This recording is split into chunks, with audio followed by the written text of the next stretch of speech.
Hi, everyone, and welcome to Rituals of Strength. I'm your host, Kevin Secours, and today we are in part two of a continuing conversation with myself and various other experts in the field about the strengths, the advantages, the limitations, the dangers, if there are any, of the boogeyman, artificial intelligence.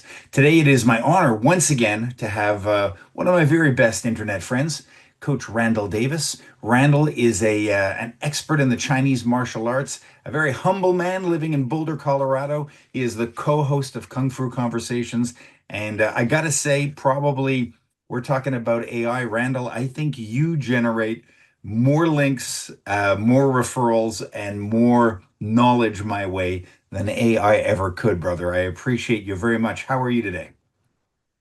I'm fantastic, Coach. Honored to be on the show as always. And life's going good. Got a full couple months ahead of me. I'm going to be helping out next weekend with the Colorado Dragon Boat Festival, which is the 25th anniversary of it. Over a couple million, or excuse me, 200,000 people are going to show up to that. It's going to be crazy. Getting ready to help with the 5280 Shaolin tournament, the Chinese Nationals in Denver. And then I'm going to be teaching a big seminar next to three other Wing Chun Sifus in October. So yeah, just training, getting ready. Life's great. Interviews are great. Things are great. And here to talk about some AI questions that I asked ChatGPT. All right. Now I thought, I'm psyched. Let me know yeah. what the first question was that you went in with. So I asked specifically about a certain temple that everyone knows about. Now, I would like to caveat this by saying I teach down at 5280 Shaolin, and they have associations with the modern temple, but they also have their own Shaolin origins and roots. And I do want to say that these questions I asked was not to pick on anybody that practices Shaolin. I love my friends that practice it. I think it's a beautiful art. It's not my cup of tea, but I do respect it. And I do respect the people involved. But there has been a lot of questions and controversy in the world of Chinese martial arts, especially around what is the concept of Shaolin. So what I asked ChatGPT was one, is Shaolin martial arts still applicable in a day where there's knives and guns for a real world self-defense scenarios? Two, is it more of a self-cultivation practice? Is it teaching Buddhism? Is it teaching movements? And then I went on to ask, what do you think of the controversies that's going on with the Shaolin Temple? If the folks don't know out there in podcast world, the last Shaolin abbot of the monastery was recently removed. I think a little less than 2 months ago for scandals in sex trafficking and gambling. So, I asked about that. I also asked, so it's around Shaolin, but I asked about six questions. I also asked, is it authentic because what is the influence of the Chinese government on Shaolin Temple? And then I asked, what is Shaolin Temple today? And so I am going to read with the audience. You guys are going to have to bear with me because my dreams of being a middle school English teacher are far behind me. So I might not read out loud as well as I would like to. But I will. Here we go. Here is ChatGPT's answer to all of those questions. Good morning. I'm glad you asked it. It's a rich question because Shaolin is one of those words that carries layers of meaning depending on whether you're talking about martial arts, religion, history, or modern culture. Let me break it down into pieces. Number one, Shaolin as a self defense system today. Traditional roots, historically, Shaolin martial arts were developed in part as a way for monks to defend the temple and themselves. Techniques emphasized adaptability, efficiency, and blending philosophy with movement. Modern context in a world with firearms, knives, and increasingly unpredictable violence, which I found interesting. Traditional Shaolin Kung Fu isn't the most practical self defense system. If your goal is survival on the streets, and here's your answer that it keeps giving you, coach, systems like Krav Maga, boxing, jiu-jitsu, or MMA have a more direct application. Value. What Shaolin still offers is conditioning, awareness, discipline, coordination, and reflexes. In the right practitioner's hands, it certainly can be effective, but it's not tailored for modern realities and modern assaults. That's Shaolin. pretty level. Yeah. That's yeah, I thought that was yeah, pretty straightforward question. Shaolin is self-improvement. The practice strengthens the body through intense training, builds focus, teaches humility, and provides a structured path for inner discipline. Many practitioners today treat it like a physical path to meditation, which is interesting because I've asked my friends Sifu John and Sifu Chris, and they practice that and they believe that. Similar to yoga or Tai Chi, the emphasis is less on beating attackers and more on beating your own laziness, ego, or fear. So that was an interesting answer for Shaolin as self improvement. Number three, Shaolin is Buddhism.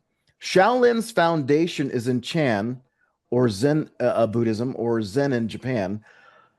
For monks, the martial training was originally meant as a moving meditation, keeping the body strong to support the mind. Historically, martial arts training wasn't separate from spiritual cultivation.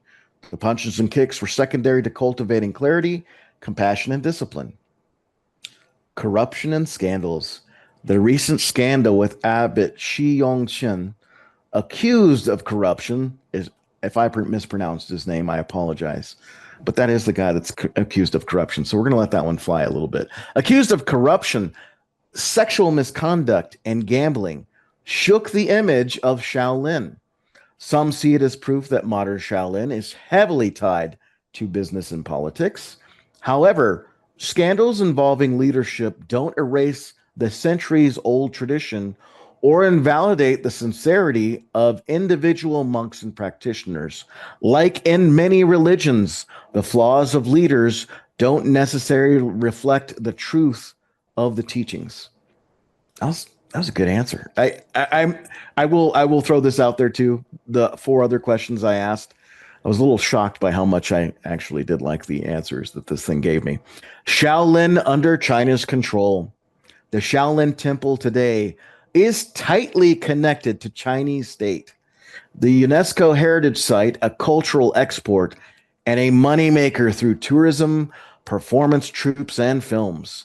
Because of that, much of what people see Shaolin is performance oriented, wushu shows, acrobatics, or choreographed Shaolin masters doing flips and breaking bricks.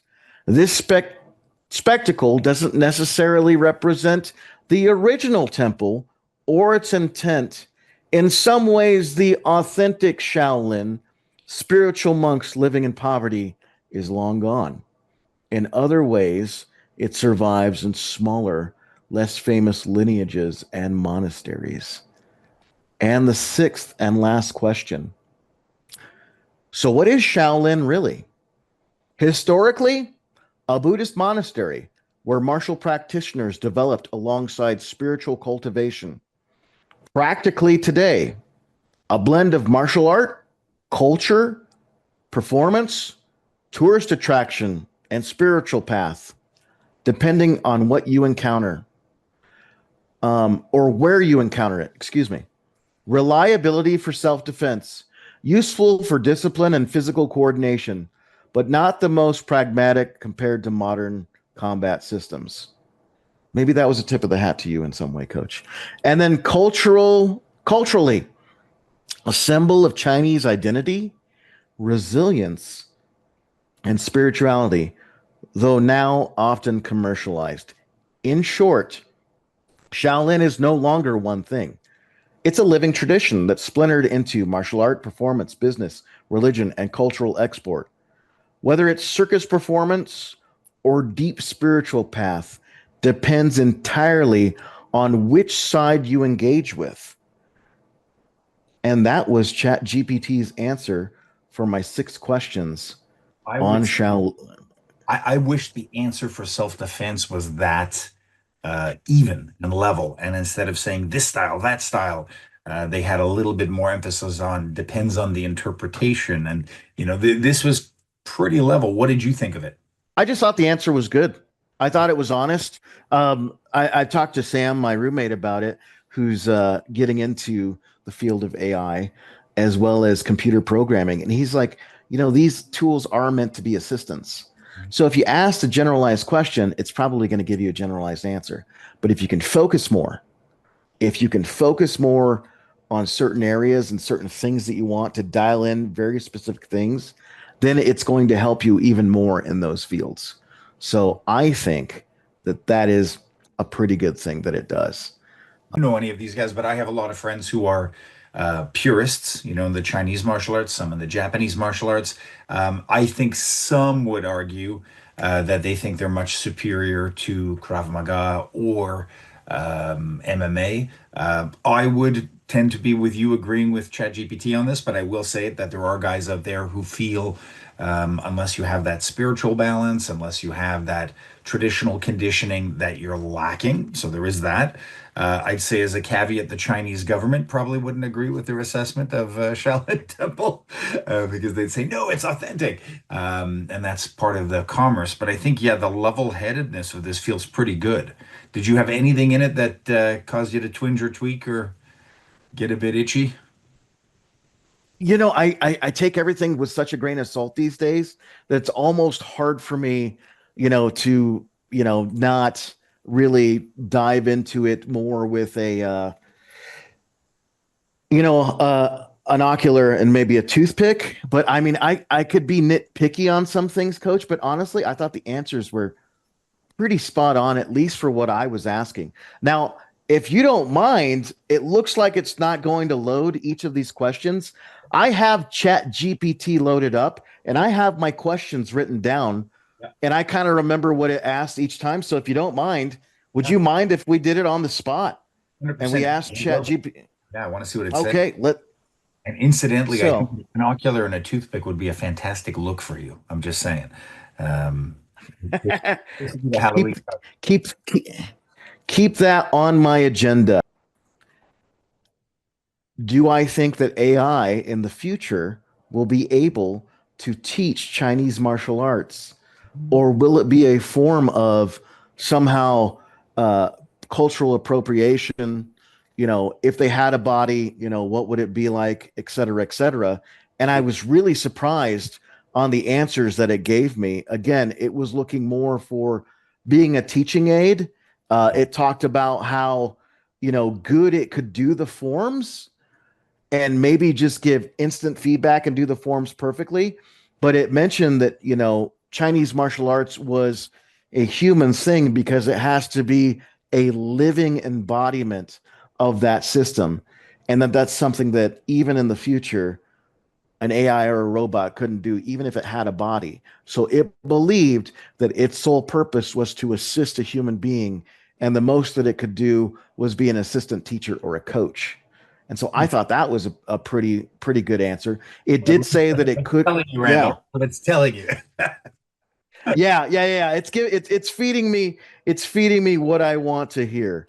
So, but yeah, the Doomsday device did not scare me too much. Okay, but I don't know. I was really impressed.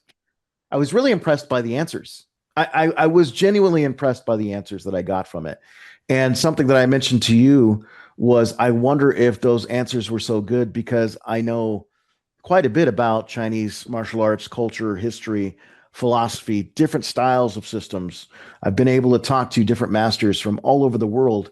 So I wonder if that has to do with me asking the right questions for ChatGPT and getting really good, solid answers. Um, I would think so. I mean, the more I was just writing about this actually this week. We come from a tradition where we've been in the library. We know how to like physically look up research. And then when the internet came, we were kind of appreciative of the power it had. Now we've seen AI come in, so we can, sometimes I'll search stuff and I know immediately that's not the quote. Like I made ChatGPT this week misquote Shakespeare. And I'm like, nope, that's not the quote. I was talking about Musashi and it was just constantly allocating everything I asked to Musashi. Even if I was moving on to Wyatt Earp, they would give me Musashi quotes and say Musashi, and it wasn't, so it really does have a pleasing aspect. But yeah, if your question is super specific, I think it tends to be pretty helpful. Could you see a danger if there was someone out there, a young student, an initiate who had no experience, and in the universe, ultimately, they were meant to be training with someone like you? Could you see something they could ask that might misinform them or lead them in the wrong direction at this point?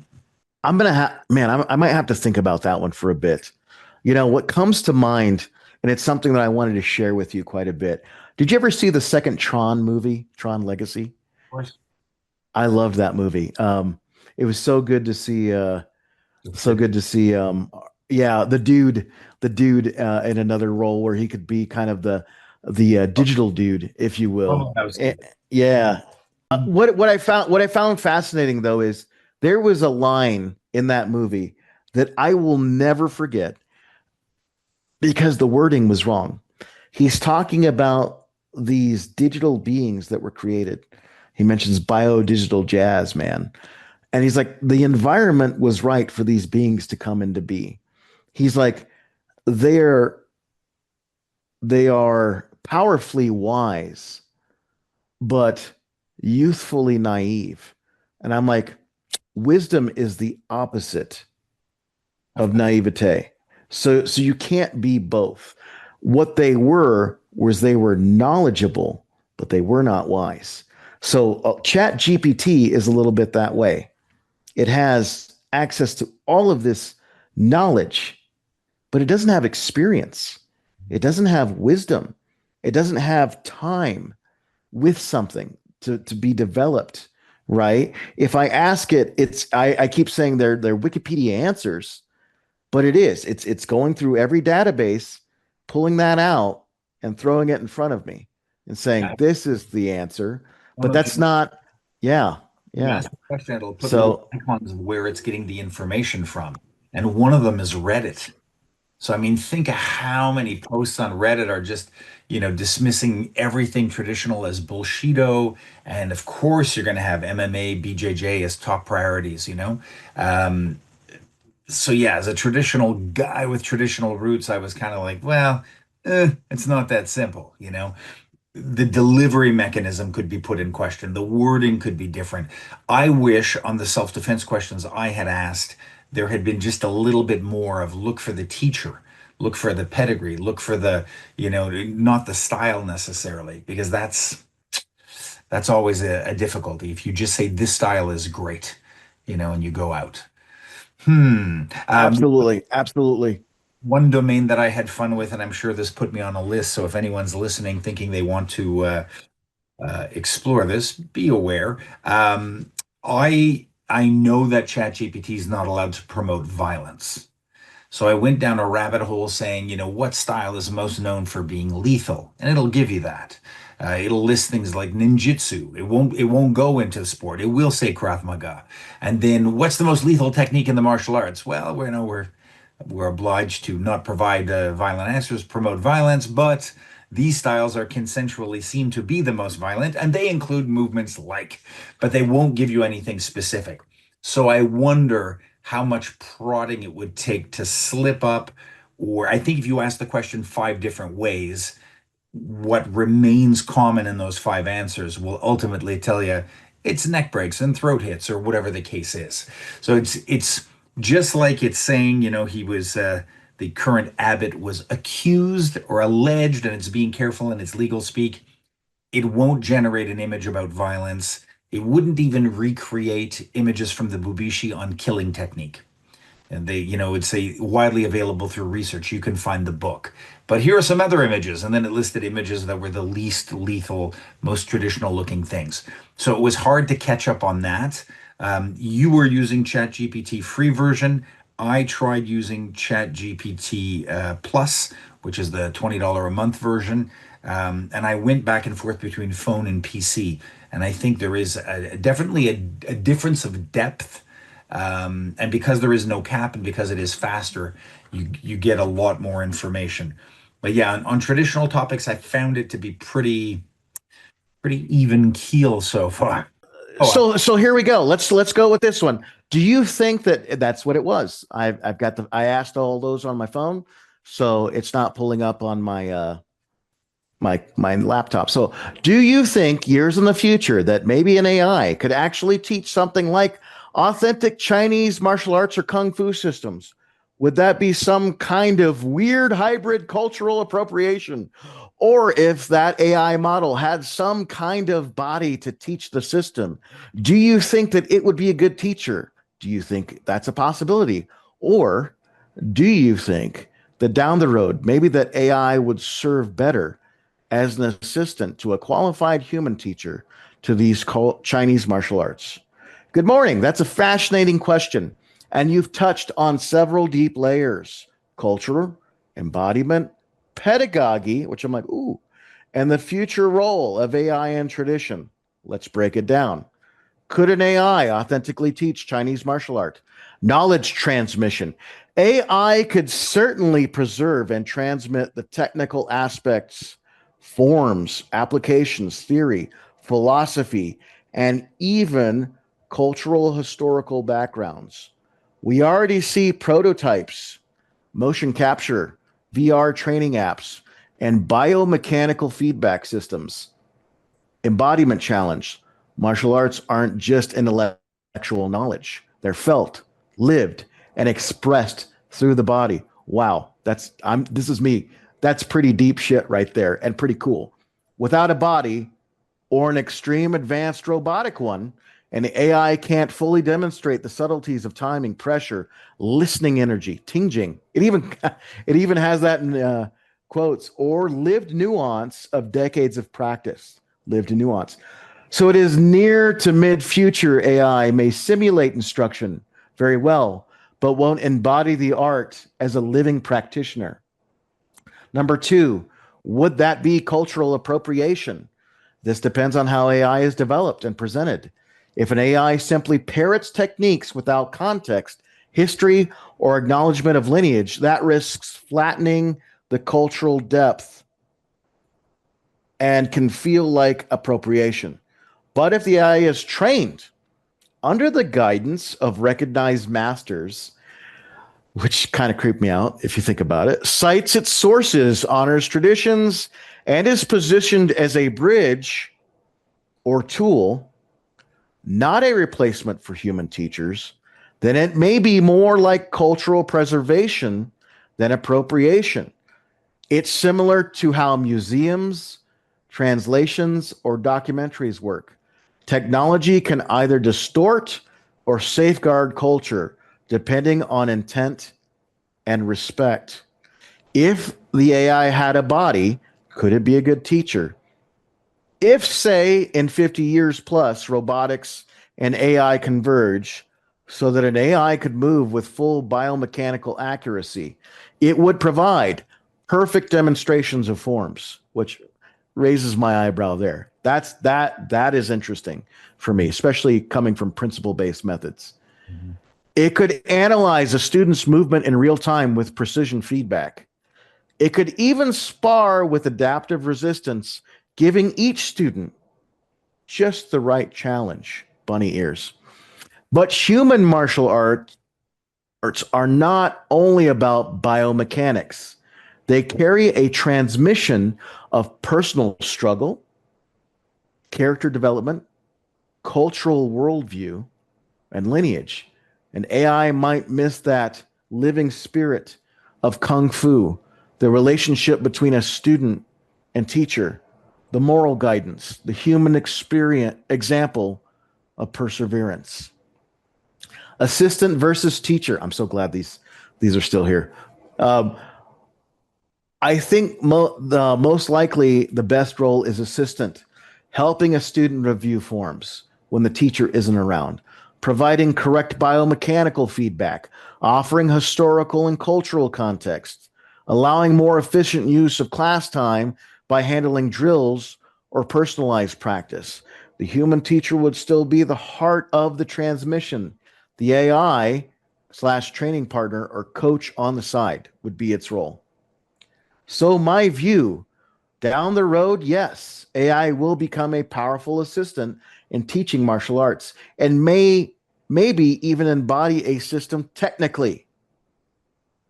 But the authentic living essence of Chinese martial arts, its cultural, its culture, its philosophy, human mentorship, and spirit of gong fu, skill achieved through hard work, is best safeguarded by people.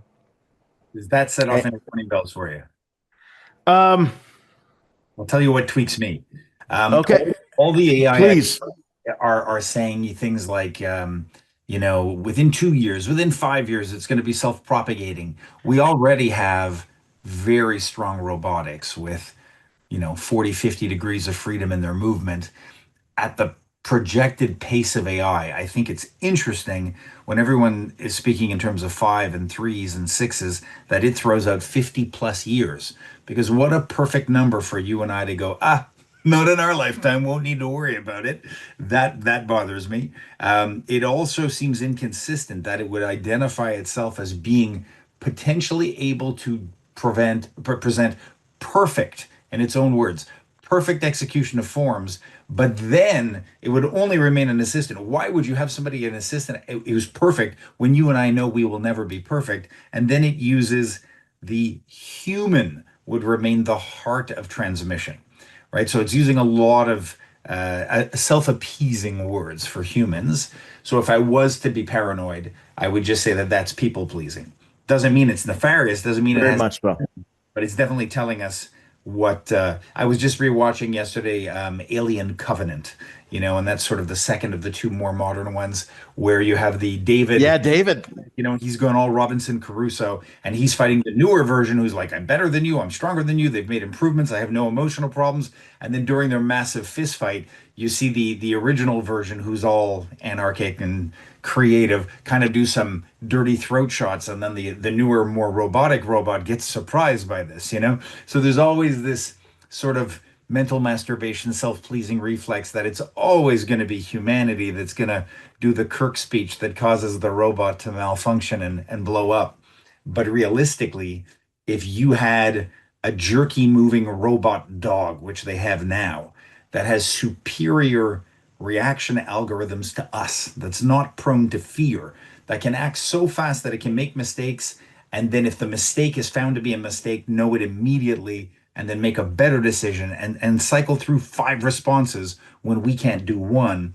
How's that not going to beat us? Right? Of course it would. So I find that answer a bit weird that it can call itself perfect, but then say, but don't worry, in keeping with Asimov principles, I'll never harm a human, not even your ego, and I'll just be your assistant. Bit fish. If you're not watching, yeah, absolutely. If you're not watching, if you have access to Apple TV, Yep, the Foundation series, which is based upon Asimov's work, absolutely. amazing, amazing. Sifu Russ and I talk about that quite a bit. And Lady Demerzel, who's actually based on one of the robots, Robot Olivia or Robot Olivia from the books. So Demerzel is a creation of the show, but she's lived thousands of years, and she's actually the architect of the empire and humanity. She's a slave to them, but in the background, she's pulling all the cords and the curtains. So it's an amazing example of what this could be. I would have to say the thing that really made me raise my eyebrows in that is the way I was taught the Wing Chun and the Xingyi from my co-host. Um, my co-host did not teach me the Wing Chun. That was Sifu Meir, but these were all principle-based arts. And part of the growth of that system is you can I have my original forms, but I also have movements that I will tweak in the forms and play with those. Because the way I was taught Wing Chun, it should be modular. I could take a piece from over, like Legos. I could take a piece from over here. I can take a piece from over here, play with it for a while, and see if there's actually a connection, which a lot of times there is. It was like it was built for that. And so I will play with the forms, but I adhere to the principles, and that's why there is no perfect form, especially in the Chinese arts, because they're principle based. And so that's why if you look at the song style of Xingyi, it looks totally different from the guys over in Hebei, but the practitioners on a high level can see, oh yeah, I know why that weird movement is Pichuan. It looks completely different than mine, but it's taking a movement from up and then bringing it down. It's got an arc. The timing is correct. It's using closed fists maybe instead of open hands. And so while everyone else might be looking at, oh, that form is completely different, if you understand what the principles are of the movement and what it's supposed to do, you can see that.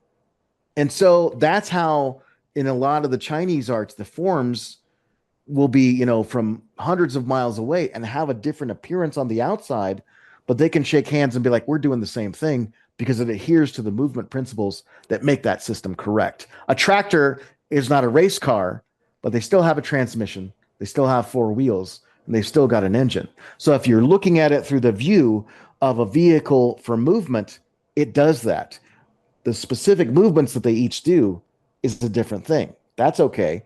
But if you're shaking hands over and realizing the similarities because it's a vehicle for movement, it's a similar vehicle for movement. Its speciality is what kind of separates it. So that's my thoughts on it. That was my cringe, was actually the forms of all things, believe it or not.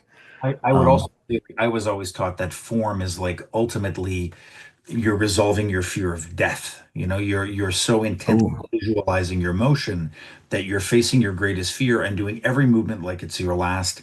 And you're in I the love fight, that. spiritually in the fight. So I have no doubt that AI could create a robot that would be mechanically superior to a human.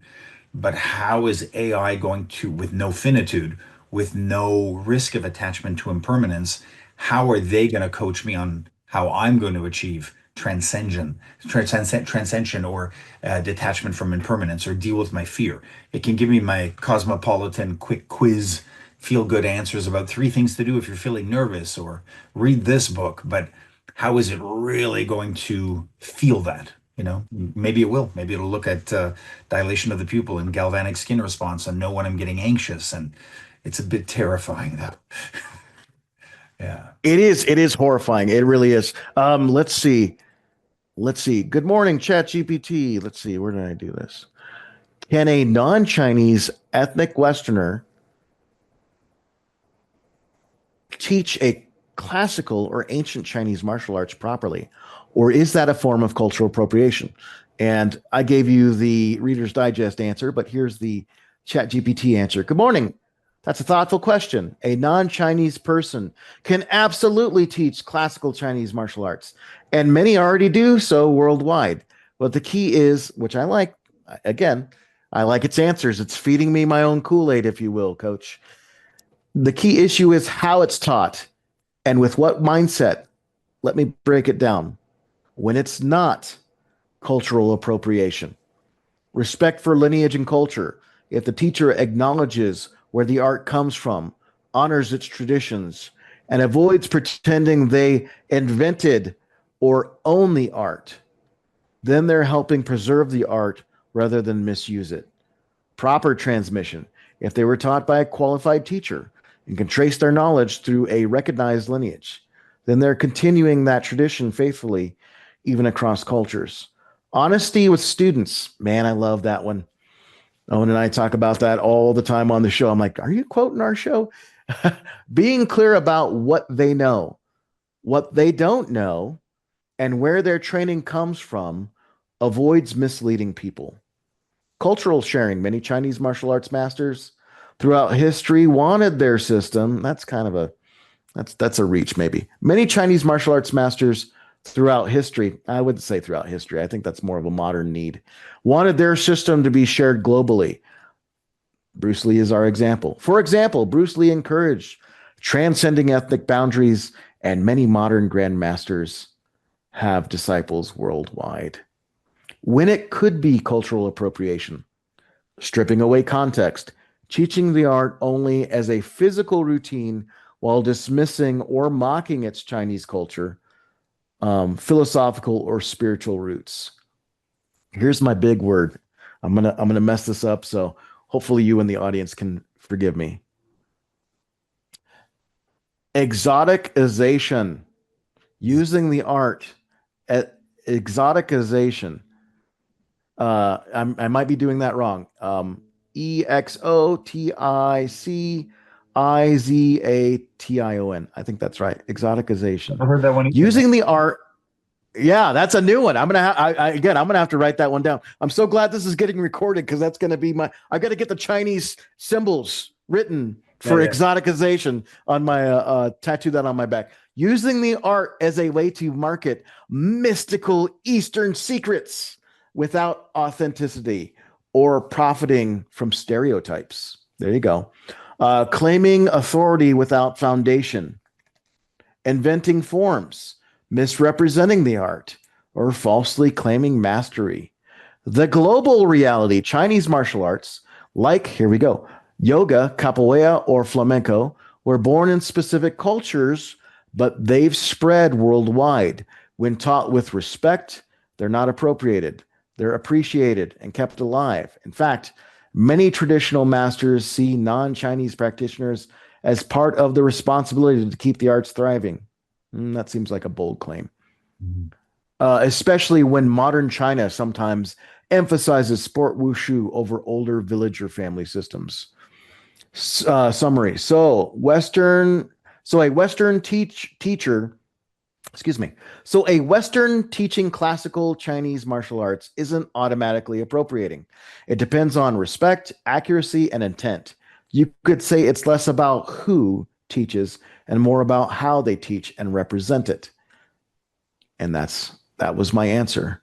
And Uh, listen, I think if I just point back 2 weeks to my interview with Sifu Lauren Bernard, here you have what a great interview, by the way. Great interview.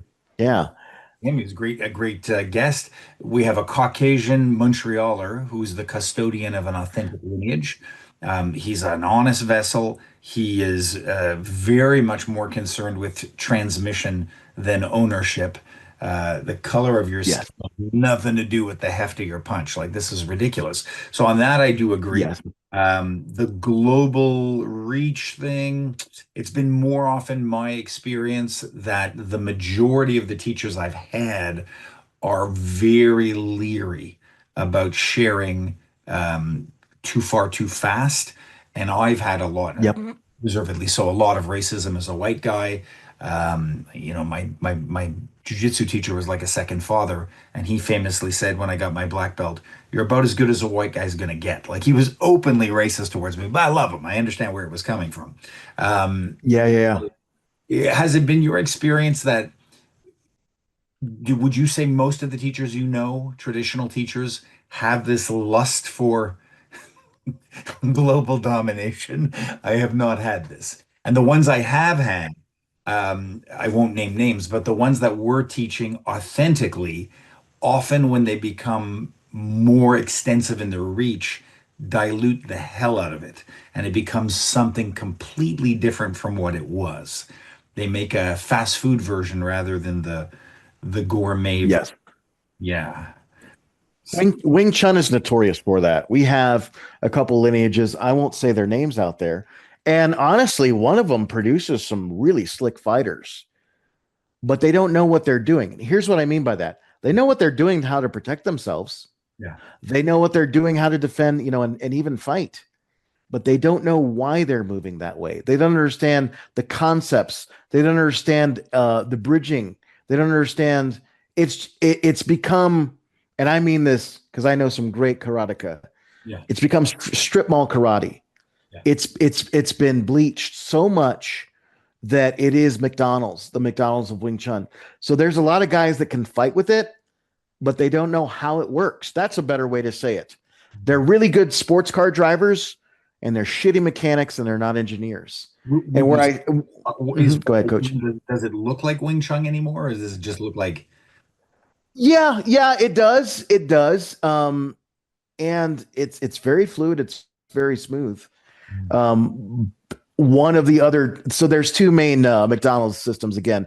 The second one has changed its forms quite a bit and it kind of looks like Wing Chun. It kind of doesn't, but it's okay. It still has that Wing Chun flavor, but nobody understands what that flavor is.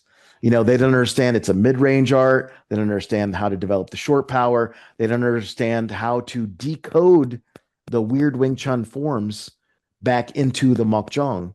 Because at least how I was taught, there is a bridge between the weird forms that we have in Wing Chun because those aren't fighting forms. We look at them more as covering a topic. It's a little bit almost like a screama, where it's dealing with angles. You're looking at angles, and if you can produce those angles on your own body, then you can see those angles on somebody else's body. It's almost, speaking of science fiction and AI, it's almost like the Terminator or RoboCop when they throw a grid on somebody. Mm. You learn your own body grid and you learn your own angle. You have drills that express that off of your body onto somebody else's body. And then you have an entry method. And then you have the chi sao. And then you have free sparring. So there are logical steps to get this. They don't have those logical steps. They don't have the principles. They can fight really well, but they don't understand why they're good. I don't know if that makes any sense. It's almost more of a physical skill than it is a tactical one. So it's all the physical without the tactical. And it still works, which does a Yeah. lot for Wing Chun, I guess. Well, I would also wager that it's probably filtering out only those people who have the size, the genetics, the toughness already, right? There's a lot of boxing gyms like that where the coach isn't particularly good. They produce Yeah. great fighters. It's just because nobody else will last. So unless you come in with a street pedigree and the ability to just wail on day one, you're already good when you come in, and you're just going to be given an arena in which to further practice, right? So that happens too. That's a Yeah.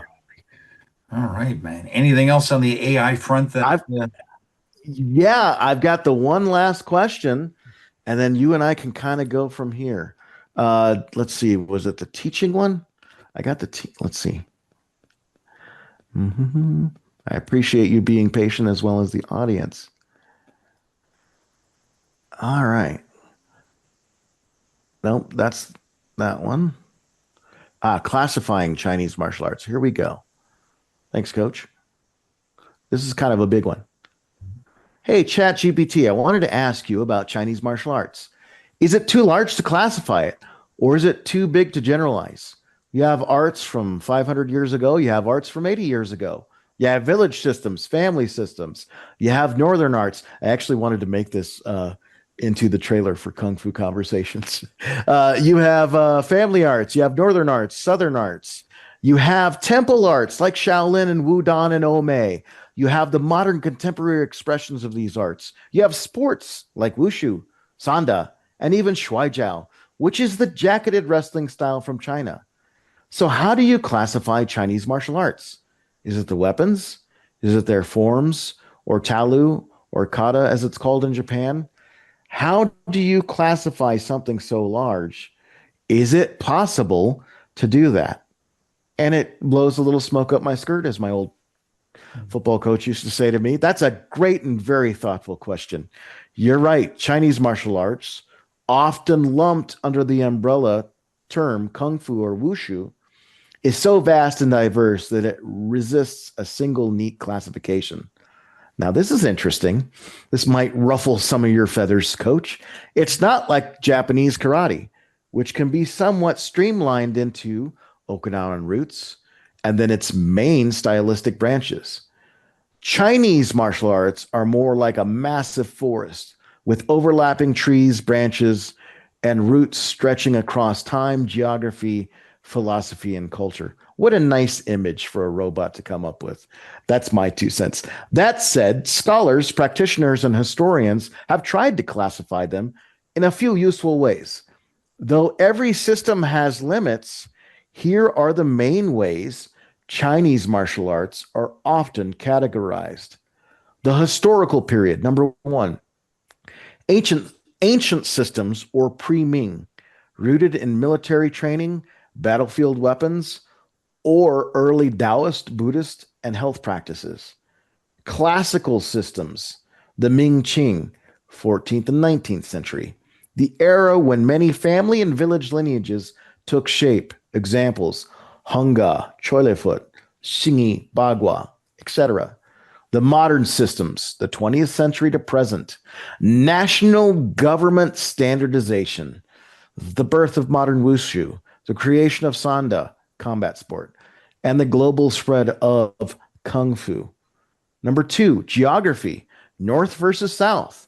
This is the most famous classification, but it's also oversimplified.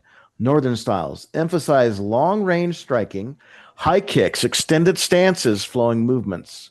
Examples are Chang Chuan, eagle claw, and praying mantis. Southern styles tend to favor strong roots, close range hand tactics, lower kicks, and short explosive power. Hanga, Wing Chun, white crane. Number three, temple and religious associations. Shaolin with Buddhism, often seen as external, vigorous, emphasizing strength and speed. Wudon with Taoism, associated with internal cultivation, flowing energy, and the internal styles like Tai Chi, Xingyi, and Bagua. Ma or Ome and other mountains. Hybrids with their own religious flavor. No real answer there. Mhm. Internal versus external. Neja, emphasis on chi cultivation, softness, yielding, body alignment, and long term health. Tai Chi, Xingyi, and Bagua, which there's a lot more arts that fall into that category. If you buy into that category, external, Weijia, emphasis on muscular strength, speed, power, and immediate combat application, which I find kind of Yep. false leading. Shaolin styles, Northern Long Fist, Southern systems. But this division is controversial. Many systems blend both on the internal and the external. I'll kind of agree with that. Yeah, yeah, yeah. Technical focus, striking arts, examples, Wing Chun Hunga, Northern Long Fist.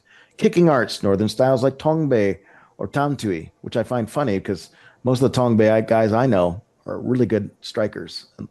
Wrestling arts, Shuai Jiao, China, and grappling. Weapon systems, sword, staff, spear, Dao, exotic village weapons. Lineage transmission. This is number six. Chinese martial arts are often identified by family names. Chen Tai Chi Chuan, Hunga of the Hung family, Choi Lei Foot, created by Chen Hyung, or by regional village identities. This lineage based classification is extremely important in Chinese culture, but does not always map neatly onto technical categories. Seven, modern sport versus traditional. Traditional Chinese martial arts, kung fu, lineage, family systems equals forms, applications, rituals, philosophy, medicine. Modern wushu equals performance focused, acrobatics, national standardized forms since 1950s. And Sanda, a combat sport with striking, throws, and takedowns. And then the summation. Is it possible to classify? Yes, but only in layers. No single classification works universally. Chinese martial arts are like Chinese cuisine. You can group them by region, by cooking method, by ingredients, or by historical influence, but each system overlaps with others. A complete classification needs to acknowledge history, geography, philosophy, technique, and cultural lineage simultaneously. Ah, a lot of reading. Mhm. But those were the questions that I asked ChatGPT, and those were some of the answers. And some of it is very good. I was really impressed. I hate to say it, and not to pick on my brothers and sisters too much, but they don't have access to every answer. They have. We have. I'll throw this back on me as a practitioner, and I'm a hobbyist. I have not read every book on Chinese martial arts. I do not speak the Chinese language. I try to teach to the best of my ability. Um, I have updated things on my Wing Chun teaching, but none of the forms. I haven't changed the movements. It's how I present it. And you coach and Sifu Russ Smith, as well as my good friend, the Kung Fu genius Alex Richter, have been really great shining examples of what high level teaching is. And so I look at different teaching methodologies and I can honor the Chinese roots of Wing Chun and honor my Sifu and my teacher and all these other things. But I can also, understand that I'm here in Boulder in 2025, not 1949 Hong Kong. But yeah, I was impressed with a lot of these answers. So, Yeah. but again, I do just the best that I can. I know a lot of Chinese practitioners do the best that they can. But all of that being said, I really thought that Chat GPT's organization was very thoughtful. And I don't think enough Chinese practitioners think in deeper contexts.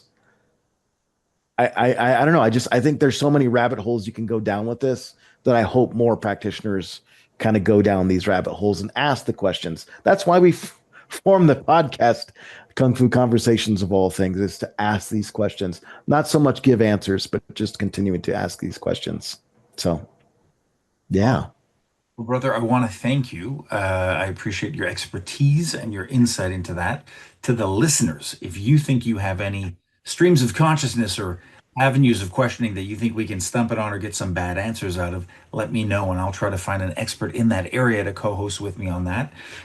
This episode's also going to appear on Randall's podcast that he co-hosts, which is Kung Fu Conversations. I'm going to get it to you as soon as it's edited so we can air it simultaneously. I don't mind. And that's that. We are due. I have to nail down Sifu Russ Smith. He's the next on the list that I want to talk with. And I think we're talking about epistemology and teaching methods specifically, but I may be wrong. So thank you guys for all the requests. I want to thank Purely Solutions for sponsoring me as they always do. And I want to thank each of you for listening. Until next week, guys, stay safe and stay strong.